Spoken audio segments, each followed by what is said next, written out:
ఇకపై ఆంధ్రప్రదేశ్లో జగన్మోహన్ రెడ్డి ముఖ చిత్రం కనుమరుగవుతుంది. ఆంధ్రప్రదేశ్లో టీడీపీ, జనసేన, బీజేపీ కూటమి విజయంలో కీలక పాత్ర పోషించిన పవన్ కళ్యాణ్కు ముఖ్యమంత్రి చంద్రబాబు నాయుడు టాప్ ప్రయారిటీ ఇస్తున్నారు. ఇప్పటికే డిప్యూటీ సీఎంతో పాటు పలు కీలక మంత్రిత్వ శాఖలను కూడా పవన్ కళ్యాణ్కు కేటాయించిన సీఎం చంద్రబాబు తాజాగా మరో కీలక నిర్ణయం తీసుకున్నట్లు సమాచారం.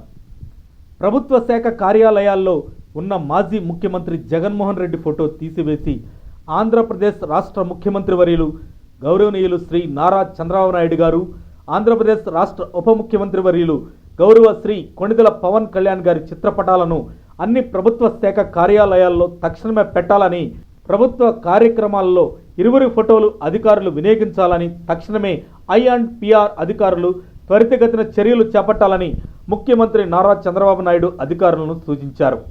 సీఎం చంద్రబాబు తన అభిమాన హీరో జనసేన అధినేతకు సముచిత స్థానం కల్పిస్తుండటంతో జనసేన కార్యకర్తలు, పవన్ అభిమానులు సంబరాలు జరుపుకుంటున్నారు. మరిన్ని అప్డేట్స్ కోసం మా కాయ్ టీవీని సబ్స్క్రైబ్ చేసుకోండి. మా వీడియో కనుక మీకు నచ్చినట్లయితే లైక్ చేయండి, షేర్ చేయండి. మీ విలువైన అభిప్రాయాలను కామెంట్ బాక్స్లో తెలియజేయండి.